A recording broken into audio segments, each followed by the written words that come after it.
listening to Syntax, the podcast with the tastiest web development treats out there. Strap yourself in and get ready. Here is Scott Talinsky and Wes Boss. Welcome to Syntax. This is the podcast with the tastiest web development treats out there. Today, we've got another potluck for you. Partially because we love doing them, partially because I just got my vaccine and I am rocked right now. Yeah.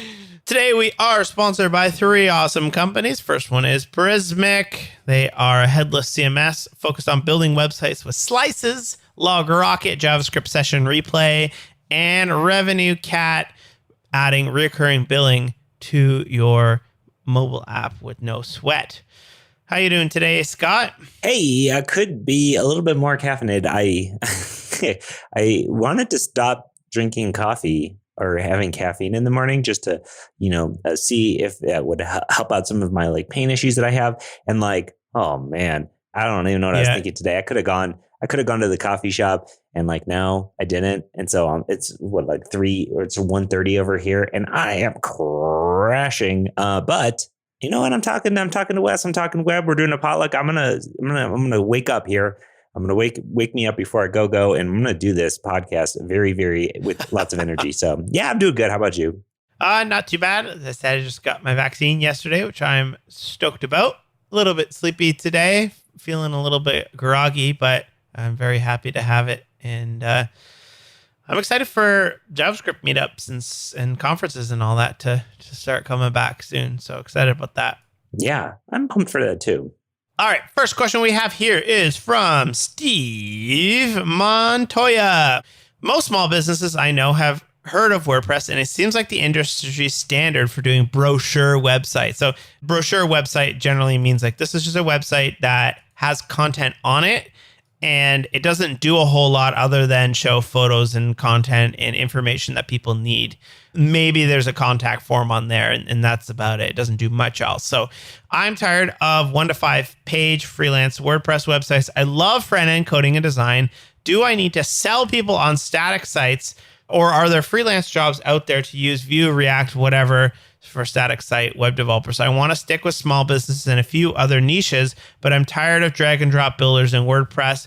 Plus, I feel WordPress is overkill for the majority of the sites that I do. I just want to code sites and freelance things. So this is a frustration that this Steve has, is he wants to use maybe a little bit more advanced tech, but the types of clients that he's working with, and it sounds like he's happy with the clients that he's getting and the sort of the little niche he's carved out, they are still using WordPress.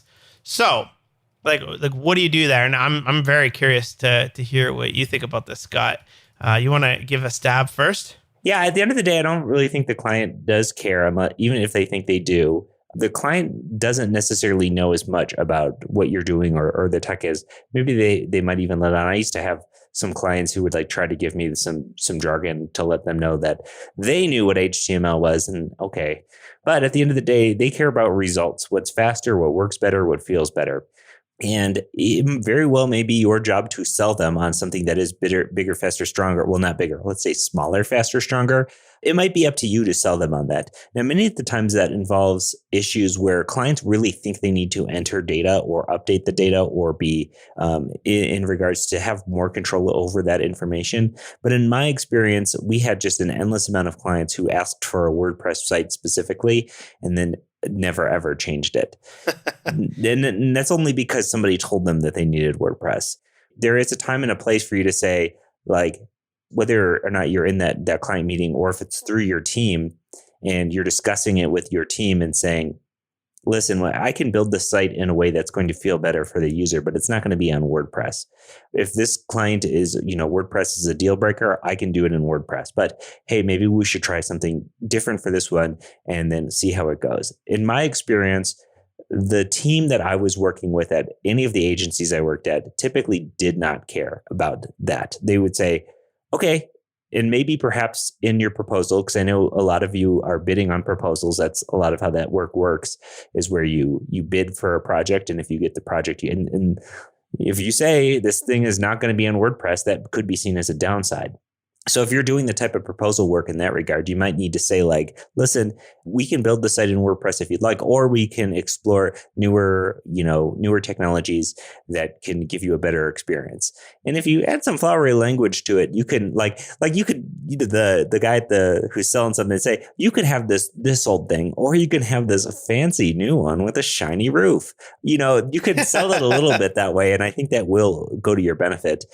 It's all going to be about selling the client on, letting them know what they need versus what they think they need. Because oftentimes the client thinks they need something different than they actually do.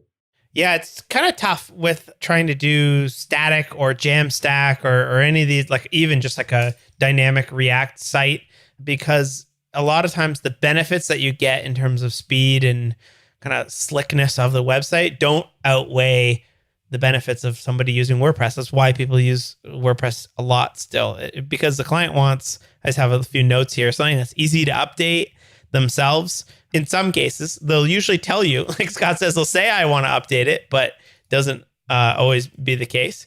They want something that's mobile friendly, both on the site, but as well as be able to make small edits. I know all of my friends who run small businesses, they are very heavy running on iPads and phones over sitting at a desktop computer, because unless they're actually doing a desk job, they're running around and then they just do stuff from their phone. Like I remember I did a website for a bricklaying company, like a huge, like probably the biggest bricklaying company in North America. And they were like, people who are on this website, they're not sitting at a desk. They are on their phone while they're slamming a Tim's, which is our coffee here. And they're just kind of like scrolling through it on their phone. So you need to think about that.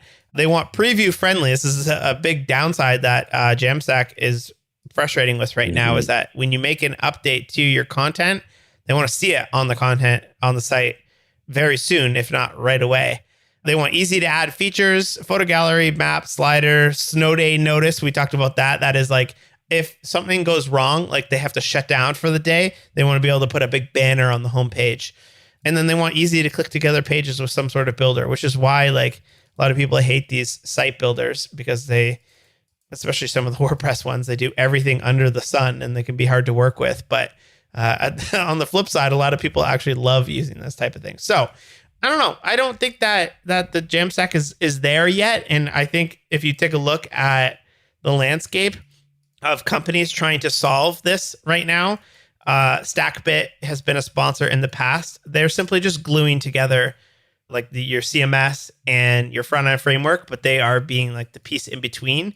Sanity has live preview. You can hook it up with your Gatsby site and immediately see the updates. Tina CMS is another one where you can view the website and click on the thing you want to edit.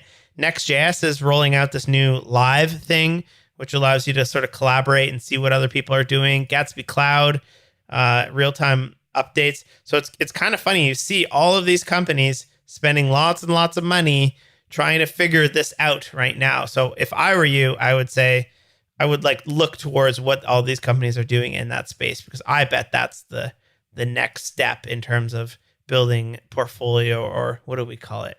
Not portfolio, brochure websites for clients. Yeah. And you also got to be a little cognizant that just because you would like to build a site on a fancy thing doesn't mean that that's what's best for your client too. So, don't shoehorn a Gatsby site into a situation that really does Kubernetes stack. Yeah. That does really want a WordPress site at the end of the day. You know what I mean? Because then nobody's going to be happy. All right. Next question here is from Aiden G.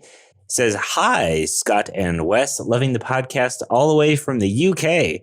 I wanted to get your opinion on the third-party cloud services that provide application functionality, things like Auth0, Algolia, OpenCart, etc. I work for a large enterprise where there is a real fear of trusting these companies with our data, and so everything is built from the ground up with less time. We miss out on a lot of the sweet features these services provide. Do you use many services like this in your production apps, and how would you decide about which ones to use? So this is a tough call here, because at the end of the day, you only know so much about these services. I'm not going to call out a service specifically, but there was a service that I used. I never used them heavily. I explored this service just to see. And I got an email a couple of days ago from them about a data breach. And the stuff that's in the data breach is scary. It's like your security keys and stuff. Oh, we accidentally had all of the env like variables from all of the sites that were ever on the service leaked. Very scary. So like there are definitely real reasons for that fear. Now, should that mean you never use any services? I don't necessarily agree with that. Companies like Auth0, I mean, their whole thing is authentication. So their security better be down pat, or else they're not going to have a reputation for being, authentication.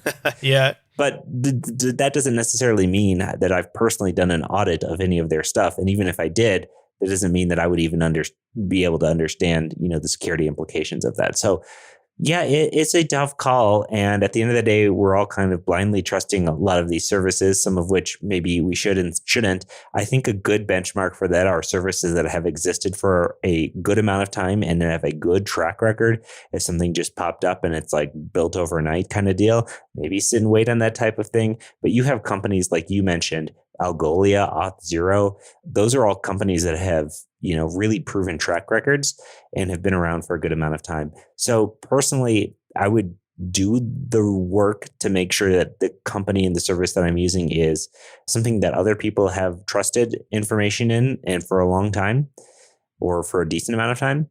It's a tough call because you could say next, was it Vercel? Vercel's brand new and I trust hosting my stuff on Vercel. And I have no issues or no concerns about that. So I guess I don't know. It's a really tough call. There is a huge amount of cost associated with building it yourself in terms of just the sheer amount of labor that it takes to not only build but maintain something. So it's a tough call. I always try to lean on doing it myself, or at least be able to do it myself.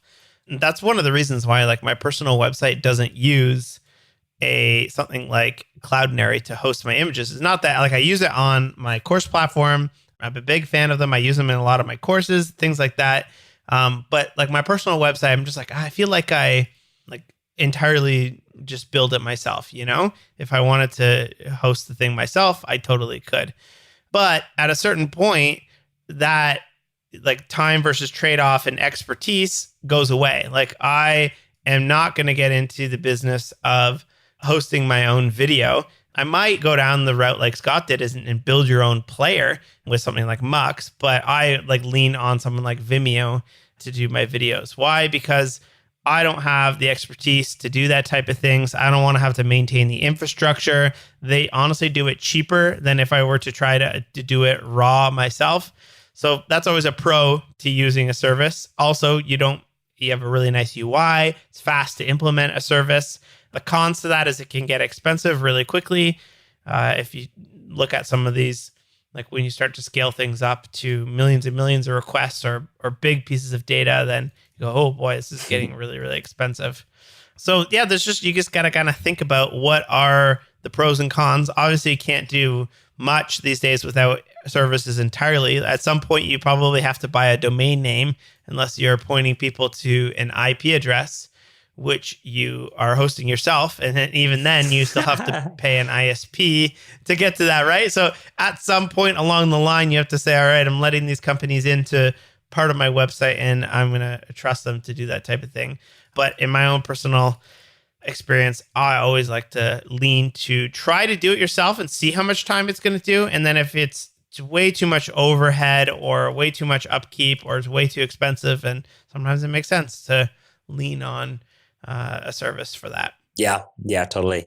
Yeah, like continuous integration, something like Vercel or Netlify, those like continuous integration builds. Like I guess you can host your own. What's the one that you can host yourself? The host yourself, GitLab. You can do continuous integration in GitLab. There's another one that was out there. We use GitHub Actions for all of that stuff, but I know what you're talking about. Circle CI, that was it. Yeah. Yeah, Semaphore, Circle CI. There's a bunch of those. And you could host that yourself, but like, man, I love using services for that type of thing because sometimes if something goofs up and I'm on my phone, I could just log in and hit rebuild or merge a pull request from GitHub. And I like having companies part of my stack at that point. Totally.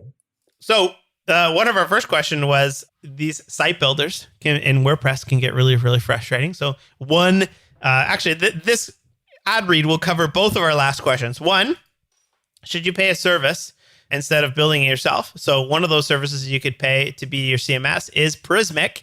They have a very generous free plan as well, but they are a service. And then the other part is a page builder. So Prismic is going all in on this thing called slices, which is essentially you take your website, you chop it up into components. You've got your hero component and maybe a product features component and maybe a team members component. And then each of the pieces of data on that component, you can make an input for that component. Then what you do to build a website is you just grab those slices together and put the data. You're like, okay, I need 3 people components, and then I want a slider, and then I want a hero. It's like a page builder. And then you can go into your React or your Svelte or your Vue or whatever you're building it in, query all those slices along with the data that is in them, and then go ahead and render out. So that might be a good solution for that. Check it out, Prismic, prismic.io/syntax. Thank you, Prismic, for sponsoring. Sick. Okay, this next question is from Aaron H. Hi, fellas. Love the show. Bless you. Well, thank you, Aaron. I recently took Wes's advanced React course and went on to build my first custom React app. Thanks, Wes. You're welcome. When the time came to deploy the app, I was surprised by the asymmetry and hosting options for front versus back end. It seems like there are 1,000 slick free tier options for the front end, but finding a host for my Keystone back end, barf. I messed around with Heroku, but troubleshooting was a nightmare and eventually settled on a DigitalOcean droplet. My intersystem admin is secretly happy to have another OS instance to manage, but I hate paying the $5 a month to host a silly project that will probably never be seen by anyone. I'm already irritated with the amount of care and feeding the backend needs. Yeah, for a side project, this sounds no fun. It's kind of like our last question is, yeah. Do you want to maintain it and pay the money yourself, or do you want to have a service? We got a theme here. All right. He says, what gives there are so many choices for front-end hosts and so few for backend? Are there hosted backends that have auth, database, image hosting, et cetera, to take care of my nitty-gritty, newbie-friendly free tier? Maybe I should look into serverless. So the free tier part is tough because backend stuff is a little bit harder to get a free tier with. One suggestion that I would say to look into is where we host is render.com. Render.com is cheaper and easier than Heroku. You could think of render.com as being like Netlify if Netlify had an option to do Netlify's front end thing, but for a Node app. We use render.com to host our Node backend, and it works the exact same way that Netlify does. You point it to a repo, you give it your build, your start command, it builds and starts your thing, and you don't even think about it. It gives you environment groups, it gives you environment variables, any of that kind of stuff that you would want and need. So they also have serverless functions on there too if you need them. That's what I would recommend is checking out Render. The pricing is way, way, way, way, way cheaper than Heroku, and we host our production there. So I'm a big fan. Yeah, the backend is really tricky. And I actually just talked to Jed from Keystone about this. They're about to launch their Keystone 6, which is what I did my course on. And we should actually have him on because he's thought a lot about how to host these types of things that are Node apps, but they could be serverless. And like there's a lot of give and take. Like why don't you see a lot of free backend? Is first of all, because people abuse free backends. If you want to run something malicious on a server that is free, you are for sure to attract people sending spam, mining Bitcoin, all those types of bad things. Whereas you can do those types of things, some of them at least on the front end, but you need somebody to visit your website and for it to run JavaScript on the tab while they are sitting there and having it open. So that's kind of the first reason why. Front end is as much, I think it's like easier, quote unquote. It's definitely not easy to build these huge services that host your front end. But at the end of the day, you're just shipping HTML, CSS, and JavaScript to the client. And then the browser is actually running your app, not the actual backend, right? It's simply just a server that serves up the files, and then the browser runs the app. Whereas with server side, you're running the application on your actual server. So there's a lot more that goes on it. I always think that's like kind of funny that front end is basically like we give people our source code and say like, you know what, you run it. Yeah, it's up to you. You go do it. You run it on your own browser. Which one? Any of them. Hopefully it supports it. Yeah, hopefully. Backend is sometimes tricky if your application is stateful, meaning that if you have sessions or something in memory or file uploads, things like that. A lot of these like easy to use platform, Heroku, Vercel, they are built on serverless functions. And those are easy because they're stateless. You don't have to worry about databases and file uploads and writing to disk and all those types of things. You can't do that. And then when you get into those tricky things, like hosting images, you either have to go with a service like Cloudinary, Imagix, something like that, or you got to go through, like wade through the waters of building your own Amazon S3 or look into some of the Cloudflare stuff that they've done. I think that stuff's getting a bit easier as we go on, but those are stateful, right? Because when somebody uploads an image to your application, that both needs to be stored somewhere, and then the URL to that image needs to be stored somewhere as well, which is a database. That's another hard part of doing backends. Like, how big of a database do you need? Do you need it to scale up? How many connections do you need to have at a single time? Some of the databases don't play well with serverless functions. There's a lot to think about there. I was talking to Jed from Keystone, and they're going all in on Prisma, which is really cool. And it's going to be much easier for things like migrations. So if you have a new front-end app, you simply just ship the new front-end app, and when the person refreshes the page, they've got the new app. On the back end, if the data is different, if you need to do some updates to the data, or if you are upgrading a different value of a database adapter or something like that, then you have to make sure that that all happens in sync and updates any data in the database. So that's a long way to say the server side is much more tricky. But I think there's a lot of companies that are trying to solve this, like Scott said, with Render, or you need to think about these things from the start to be able to host them on serverless, along with some sort of database provider and some sort of image host, which the folks from Keystone are also working on that. Yeah, I think if you're looking to just host a Node app somewhere, my experience has been that Render is good. There also is private services too, that if you want a private service, like we have like a Redis server that runs privately. Oh, that's cool. Then that's like very doable on Render, and it's like mostly one-click install. I know Heroku gets a little crazy with some of their apps and stuff, but the Render version is more or less you install it as a private service. It gets you an address, you connect to that address, and it just works really well. So that's been my experience with private services there. It's been pretty good. Oh, and one more thing is you're not going to beat $5 a month from Linode or DigitalOcean and running your own server. Because you're running your own box and maintaining it, it's much cheaper than, not always, but a lot of cases it is. Like I'm just looking at Render. If you want to run a Node app on Render, it's $7 a month to do it, which is not bad. But then if you want to run another Node app, then do you have to pay another $7 a month? That's the same with DigitalOcean's app platform. If you want to run 2 Node apps on DigitalOcean's app platform, that's 5 times 2 a month. Whereas if you run your own server, as long as you're not maxing out the resources of that server, you can run as many apps as you could possibly want on a single server. Our next question here from Rustify. Rustify submitted like 15 questions the other day, and I think we answered a couple of them in the past.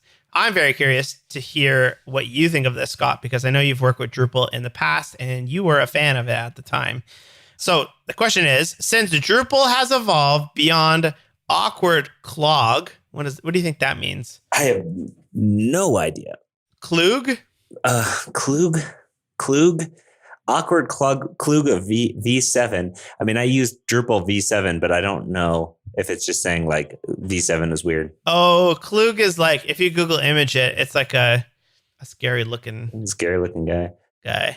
Anyways, of V7, entities, ctools, JSON services, PHP template, etc. And in V9, with the excellent GraphQL, JSON, REST support, and Tomb. Not sure what Tomb is. For non-Drupal developers, would you recommend Drupal as a Blogger business internal network for doc publishing communication systems, i.e. not Drupal as a website itself?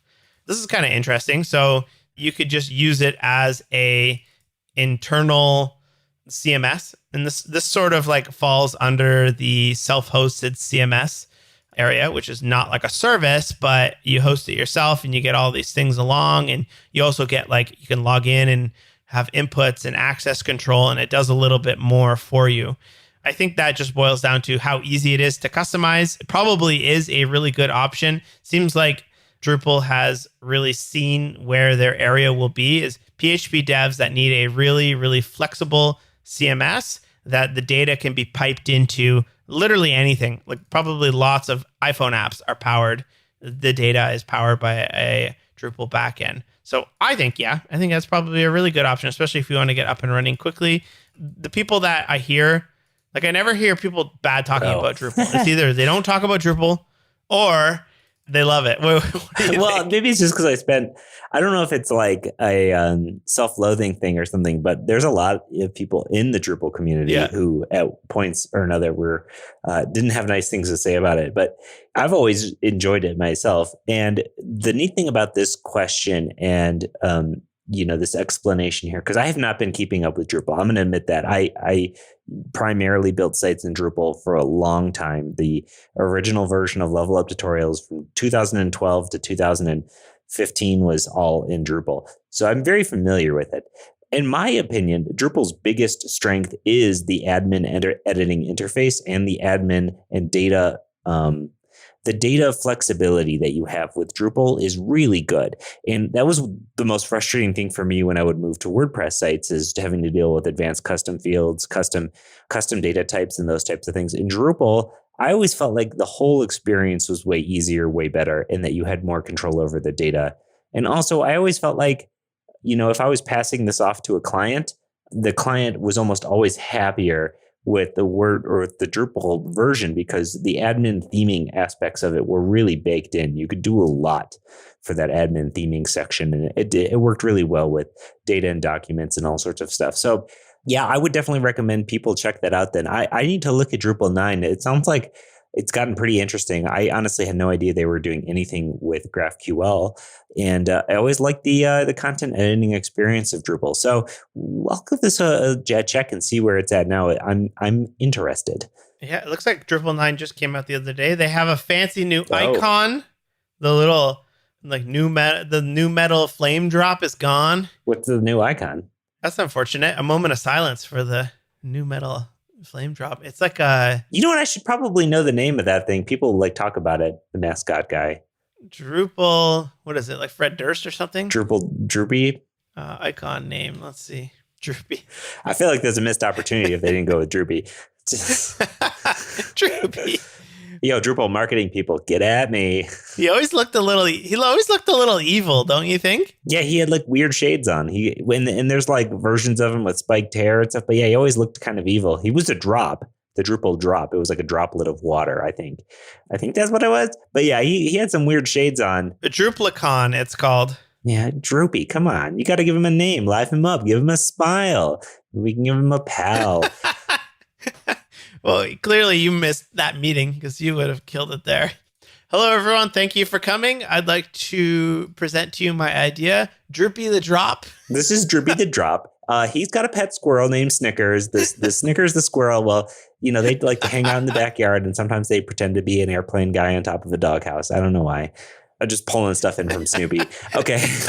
Oh my gosh. On a different level, this episode is sponsored by LogRocket. Let's say you coded up a Droopy on your website, and that Droopy was just not behaving right. You're getting emails, they're saying, Droopy, he don't look right. So you go to check it out, and Droopy looks okay to you. You said, I don't see what's going on here. I really just don't see why Droopy is not looking good. So then you fire up LogRocket, which has captured all of the errors and exceptions in your site, and you see that the user was seeing something totally different, and that Droopy was in fact all manipulated from some crappy JavaScript you had on your site. Well, you would never be able to do that or see that without asking the client for can you take a screenshot or a screen recording? Nobody wants to do that. Your client doesn't want to do that. And at the end of the day, you might have to ask them again for more information. What browser are you using? No, none of that anymore. You can use LogRocket. You can see the browser you're using. You can see what the user sees in a scrubbable video replay hosted to you along with the network tab and the error console, anything like that you would possibly want to debug an issue. So head on over to logrocket.com 6c604968fb384412be4db5b8b34feddf. Sign up and get 14 days for free. Beautiful. This next question is from Brian Murray. Brian says, I have started my web development freelancing business, and I feel like I'm having a hard time getting a lot of responses from small businesses who currently don't have a website. Is there any advice you can give about talking people into hiring a web developer when they clearly need help? I plan on using Next.js Insanity for all of my sites. My first client project is already built, and using it was a great developer experience. Thank you for all of the advice. The website looks great, Brian. Shout out. I don't know if you want me to read the URL on air, so I just won't. But the website looks great, and congrats on getting this thing done. This is a tough answer. Wes, do you want to take this one first? Sure. What I've learned over the years is that many businesses don't necessarily need a website or one at all, or they don't think that they need one at all. And this is hard for me to say because I'm in the business of building websites and teaching people to build websites. But lots of small businesses depend on word of mouth, foot traffic, different things like that, where often if I need like an electrician or something like that to come to my website, or I need somewhere to go that sells cocoa butter or something like that, I'll almost always ask my friends or ask a bunch of people in a chat room over searching for that type of thing initially. So they might already be busy and be happy with their business. And they say, you know what, things are going well. But we kind of just saw that those types of people kind of got rocked when the pandemic came. They were forced to close down their businesses, and they were scrambling to get their online presence up and running. And we saw lots and lots of companies. We had an entire show on this of like people didn't have the tech in place in order to communicate to their clients and in order to talk to their clients. They didn't even have a website or things like that. So I think if you were to use that as an example, like first of all, you want to work with people that want to work with you, and you want to work with businesses that want to use tech to solve their business problems. And there's going to be lots of people out there that just think it's a waste of money or a waste of time, or they just don't want to focus on it. And those are not the people you should work with. But if you're having a hard time, like someone's maybe on the fence, be like, look, I had a lot of clients.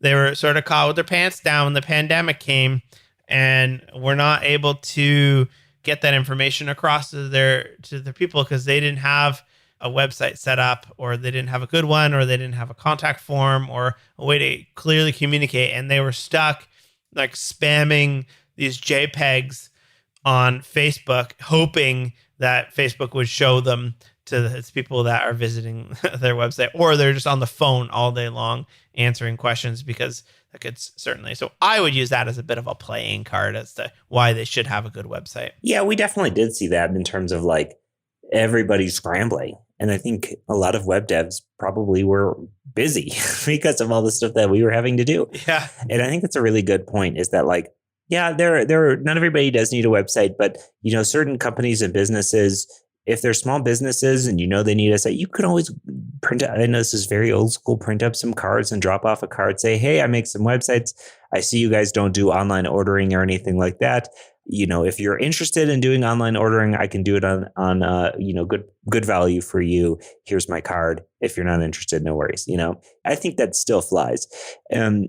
You just got to be willing to put yourself out there and do it. But yeah, you're right. I think, Wes, about everybody talking to somebody they know already about it. So everybody knows somebody. Like, for instance, our realtor, he's really good. And if, you know, we need anything in that realm, he's the first person we talk to. And if you're on his list, then that's probably a good thing for you, because it seems like he gets a lot of trust put in him to, you know, refer out. So it's going to be about making those connections, and whether or not that is, you know, old school style, just connecting with other people and talking about what you do, or, you know, going to businesses and doing it that way, or even just promoting yourself online more. There's a lot of aspects you can go about with it. But again, it's a tough thing to crack into. I personally was never very good at it. I ended up doing like the answering Craigslist ads. And believe it or not, you hear a lot of horror stories from Craigslist, but I had maybe more positive client experiences than the negative ones on Craigslist, which is sort of surprising considering its reputation. But yeah, there's always things like that, Upwork, forums like that, looking for work where people post looking for it, but a lot of competition. Next question we have here from James Auble. what do you consider the best alternative to the BEM naming convention? So BEM is a convention that allows you to write CSS so that your selectors are scoped. It's a block element modifier. You make a block like a card, and then you have an element like a card header, and then you have a modifier like card header long. Maybe when there's over 50 characters, you bump the font size down, something like that. I personally follow a method with very few classes. I've seen this called GPS, which takes advantage of the CSS cascade, but I do think I may suffer from readability problems if I handed my stuff to another developer to work on. Interested to hear your thoughts. So GPS, you ever heard of that, Scott? Nope, never heard of it. GPS, that's a tough Google too. Yeah, I Googled it and I found it. And the intro blog post to it says BEM is terrible, which immediately puts me off of it, because anytime someone has to like trash another piece of technology to like introduce their new thing, like, come on, that's not cool. Anyways, but I went into it. It seems reasonable. GPS stands for global, page, and section. So the idea is that you have some global CSS for stuff that's used, and then you have an ID for every single page that you're on, and then inside of that you have your sections.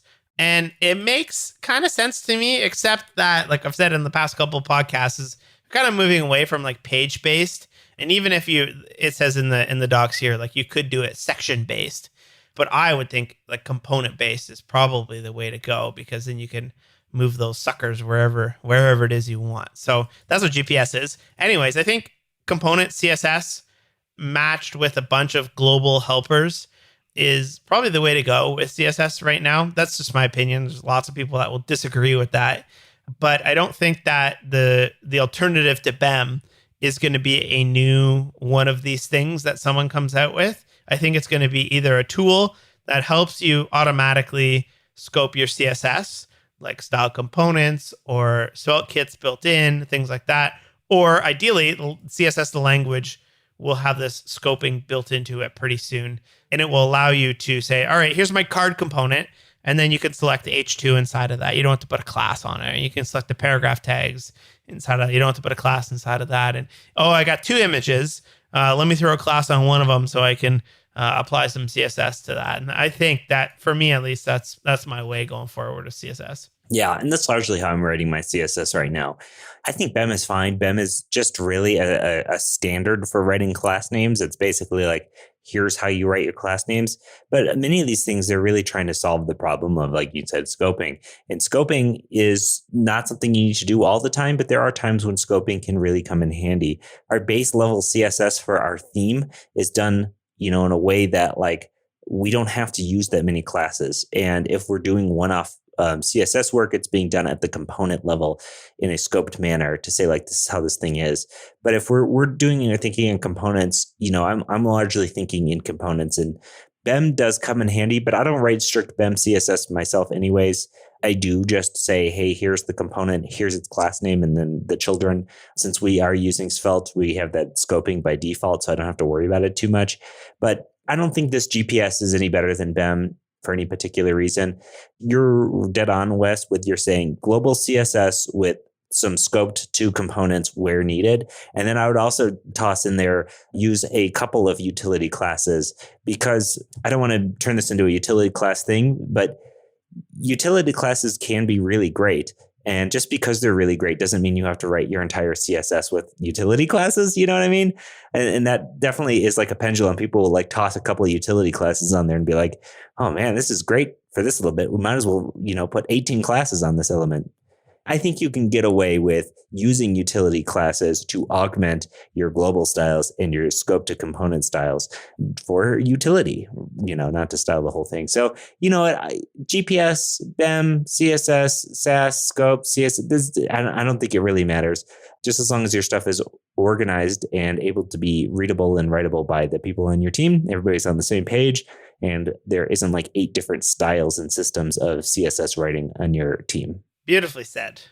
Next question here is from Nick. I have been teaching myself web development for a little over a year, and your show has been a big help.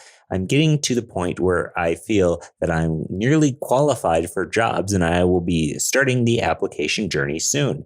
I currently work in the supply chain management at a big corporation with a background of industrial engineering. My question for you is, seeing that I have work experience at a big company with a STEM background, do you think that holds weight in terms of being qualified for a dev job?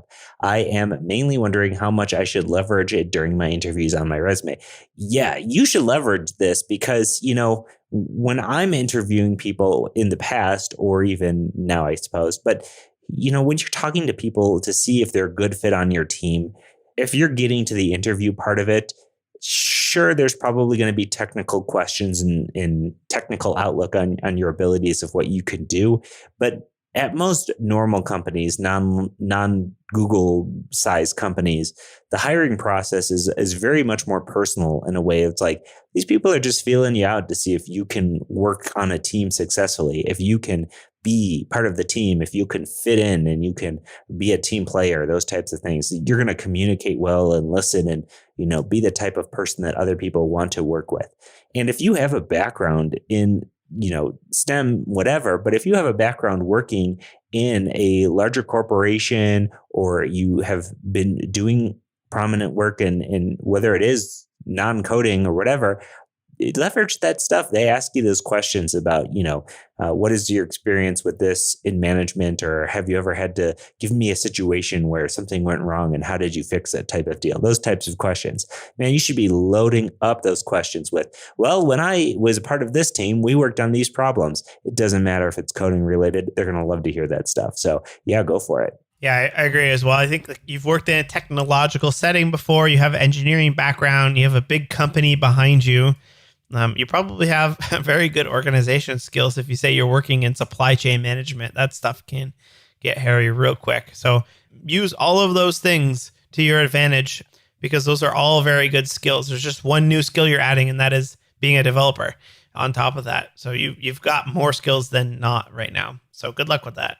Yeah, you would not believe how many people that I've worked with personally who didn't have those types of skills. And, it's clear that this person was primarily a freelancer or something because they couldn't work with others in a positive way. So yeah, those things will go a long way for you and they will make you a good employee with anybody. Cool. Well, now I survived, Wes. I did not fall asleep. Even though I'm not caffeinated. So I made it. And I even came up with a mascot, Droopy, good old Droopy. Droopy. Yeah, I'm impressed at that. Yes. I have a little stress toy Droopy around here somewhere. I'll have to find and put him on my desk. So let's get into the part of the show where we talk about sick picks, things that we pick that are sick. Sick as in good, not sick as in sick. Wes, you have a sick pick for us today. I do. I think probably 2 years ago, I picked a YouTube channel, Matthias Wandel, who is a Canadian, used to work at RIM or BlackBerry. And he has this channel called Wood Gears, and he builds all this stuff out of plywood. And it's just fascinating. He's a super smart guy. And so he has another channel called Matthias Random Stuff. And a couple of weeks ago, he posted a video about fixing a fan. He just has all these things in his life where he fixes them or solves them, and he's very data heavy approach to things. He'll put sensors on he was trying to make a homemade vacuum press, and he would just put sensors in it and graft it on a Raspberry Pi, and very data driven. So he had one where he was fixing a fan, and he showed how he had it sitting in front of the window, pushing air into the house or out of the house. I forgot which one it was. So I commented and said, I need you. This is always the big fight, not a fight, but with myself and my family and my friends. It's is it better when it's hot out to put a fan in the window and pull the air in, or pull the hot air in the house out? So what he did is I was I want to see a video with the science and the data behind that. And he actually made one, and I was so happy. Nice. Yeah, and it's called Best Fan Placement to Move Air Through the House. And he has Raspberry Pi hooked up to some meter that shows how fast the airflow is moving. And it was all the right answers were not what I was doing. So I was really happy to see it and see some data behind it. So what are the right answers here? The right answer was you have to keep it at least 2 feet away from the window. So don't put the fan in the window and point the fan out the window. So blow the air in the house out. And what that will do is it will create like a negative pressure and pull cool air in.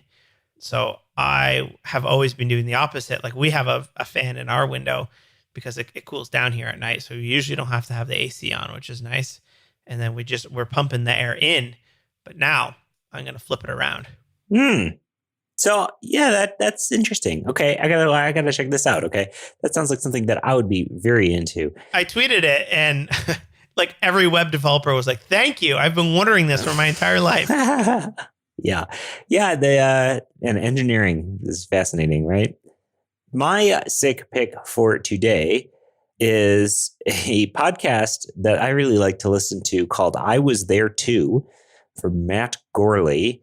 Matt Gorley is like kind of an improv comedian. He does a bunch of podcasts. Actually, this is funny. I listened to another podcast of his that maybe I can do a double sick pick of his. He did Super Ego with Paul F. Tompkins. It's just like a improv comedy podcast that's really good. He also did The Neighborhood. Oh, no, he didn't do The Neighborhood. Listen, Paul F. Tompkins did that. But he did this podcast. They call it an easy listening horror podcast because they just talk about horror movies.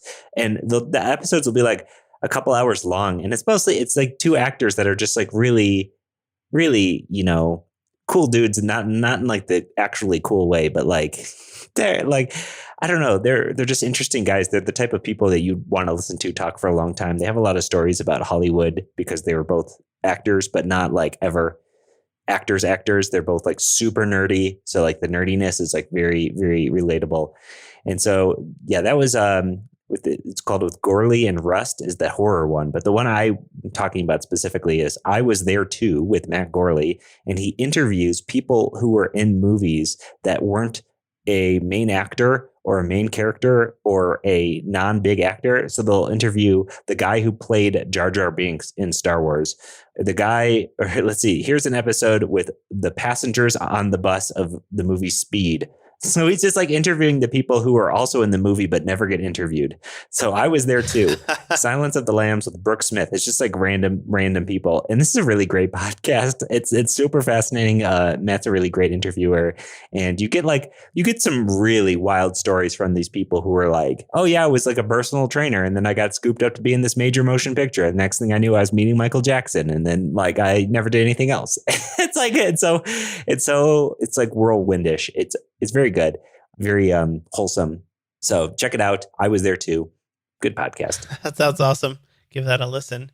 Shameless plugs, westboss.com/courses. That has a list of all of the web development courses that I make. If you want to learn React, Gatsby, you want to learn beginner JavaScript, advanced React and GraphQL, you name it. westboss.com/courses. Everything is currently on sale for summer. Use coupon code syntax for $10 off. I am going to shamelessly plug leveluptutorials.com. I don't know if I've ever shamelessly plugged this thing before, but this is my website that I make tutorial videos on. And you know what? I do a new series every single month. The current series that's coming out the day that I'm recording this podcast is on building svelte components, where we look into advanced svelte techniques in components, as in we build some neat stuff. Like we build a whole toast message system that does flip animations, and we look into more in depth on stores. So like if you're looking to subscribe to data and have your data available like a global store through your app. So we build some more advanced functionally stores. We look into svelte actions to do like a use click outside of an object type of deal, and just a bunch of little like handy things wrapped up into a course that teaches you how to build maintainable components. So check it out at leveluptutorials.com/pro. Beautiful. Thank you so much for tuning in. Hopefully you enjoyed that one, and we'll catch you on Monday. Peace. Peace. Head on over to syntax.fm for a full archive of all of our shows. And don't forget to subscribe in your podcast player or drop a review if you like this show.